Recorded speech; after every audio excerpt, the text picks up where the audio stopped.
Kahit kilalang magkalaban sa politika ang kani-kanilang pamilya, handa raw si Ilocos Norte Governor Amy Marcos na i-endorso ang mga kandidato ni Pangulong Aquino.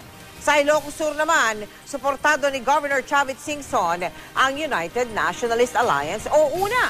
Kabilang sa mga kandidato sa pagkasenador ng UNA ay si JV Ejercito, na anak ng nakaaway ni Singson na si dating Pangulong Joseph Estrada. Nakatutok si Sherry Ann Torres. Sa Ilocos Sur, nagpunta nung Sabado ang ilang senatoriable ng UNA o United Nationalist Alliance.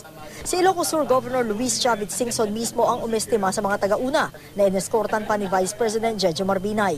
Agaw eksena ang pagkikita ng mag-aamang Singson at senatoriable JV Ejercito, anak ni dating Pangulong Erap Estrada. Dating matalik na magkaibigan sina Erap at Singson na naging mortal na mag-aaway nang isangkot ni Singson si Erap sa huweteng. Pero nagkaayos na raw ang dalawa ngayon. Pagkaibigan lang kaya JB. Puprobiso ko sa tatay niya eh. Solid po sa una yung support nyo? Yes. Oh. Siyempre, nandito sila eh. Mula sa Ilocos Sur, diretso norte ang ilang taga-una sa tinaguriang Marcos Country. Magkakasama sina Tingting Cojuangco, Jack Enrile, Gringo Honasan at Richard Gordon.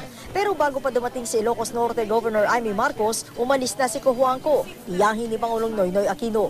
Matatandaang ang ama ni Pinoy na si Senador Benigno Aquino ay isa sa mga matinding lumaban noon sa mga Marcos. Kilalang malapit ang mga ama ni na Governor Marcos at Congressman Enrile hanggang sa pumutok ang 1986 People Power Revolution. Sina Juan Ponce Enrile kasama si Onasan ang nanguna sa pagpapatalsik kay Marcos. I'm just here to host old friends. Paglilinaw ni Governor Marcos, ang mga kandidato pa rin ng Team Pinoy ang i-endorso niya. Ang kanyang partidong Nationalista Party kasi, kaalyansa ng Liberal Party hanggang sa local level. At dahil miyembro siya ng koalisyon, kung kinakailangang tumayo siya sa entablado kasama ni Pangulong Noynoy Aquino, ay gagawin daw niya. The NP kasi kami we're in the same coalition and we uphold that coalition in this province.